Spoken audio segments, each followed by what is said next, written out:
My wife and I sat down to watch a movie before we had kids. It was a movie called The Prestige. I love Christopher Nolan. He writes, well, I watched this last one. It was kind of nasty. But most of his movies I like. He's a good storyteller. In The Prestige, you're moving along, and it's a great story, good character development, very entertaining, great writing. But you know you're missing something, and the plot is thickening, and the tension is growing, and you get to like 5 minutes from the end, and I'm sitting there as a guy who loves story going, I feel like I'm looking through a veil, and I can't quite see what he wants me to see, and I'm like, how in the world? Oh, dear Lord, I just blew my glasses off. Wow. He's getting violent. Okay, we're back. There we are. How in the world are they going to resolve this tension? And sometimes, like movie, writers, story, they this lazy out, and it's lame. But Christopher Nolan's, he's a better storyteller than that. I'm like, he's not going to give me some cheap resolve. He's like, how in the world is he going to like intellectually satisfy my curiosity for how this story ends? You get to the very end of the movie, and I won't spoil it for you, but there's a reveal at the very end of the movie. When you see it, you're like, oh my goodness! I did not see that coming. I'm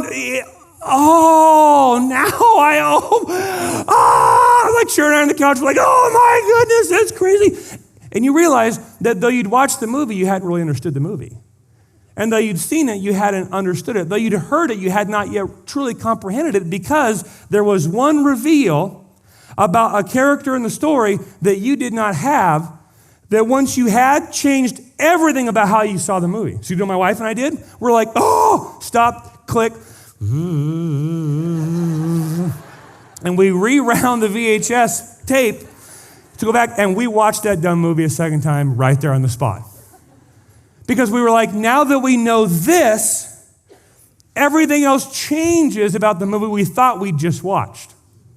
And so with that new piece of information about a certain character, we went back and watched the movie and realized we had almost misinterpreted everything about the movie. And once you have that piece of knowledge, every sentence of the movie is pointing to it. You're like, how did we not see this? It was so obvious. I mean, like on the nose. The winks and the hints and the foreshadowings and the just explicit statements. That it's literally right there, and you're like, there it is. Do you know where Christopher Nolan got that storytelling tactic? Right here. Like that's this story. Jesus is the reveal upon which you stand upon as the highest point of revelation to see everything else in which you interpret everything that came before. We're like, oh, wow, now it makes sense. Now I understand. Holy smokes, that's amazing. I got to read the whole thing again. That's what Paul's doing here.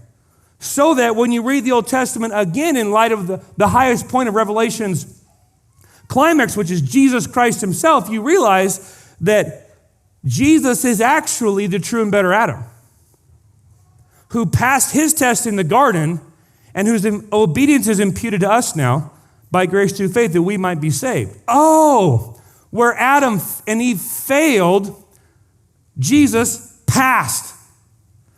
Jesus is the true and better Abel, who, though innocently slain, has blood that now cries out, not for our condemnation, but for our acquittal. Jesus is the true and better Abraham, who answered the call of God to leave all the comfort and familiarity of his homeland and to follow God in faith, to be a part of creating a new people of God. Jesus is the true and better Isaac, who was not just offered up by his father on the mount, but was truly sacrificed for us. Jesus is the true and better Jacob, who wrestled with God and took the blow of justice we deserve, so we, like Jacob, only receive the wounds of grace to wake us up and discipline us. Jesus is true and better Joseph, who at the right hand of the king forgives those who betray him and sold him into slavery and uses his new power to save them. Jesus is the true and better Moses, who stands in the gap between the people and the Lord and who mediates a new covenant. Jesus is the new and better rock of Moses, who, struck by the rod of God's justice, now pours forth living water in the desert. Jesus is a true and better Job, who, truly innocent, suffered and then intercedes on behalf and saves his stupid friends.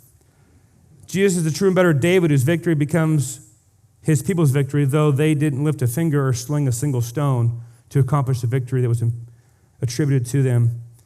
Jesus is the true and better Esther, who didn't just risk life by leaving an earthly palace, but lost his heavenly palace and gave up his earthly life to save his people. Jesus is not just true and better Jonah, who was cast out into the storm.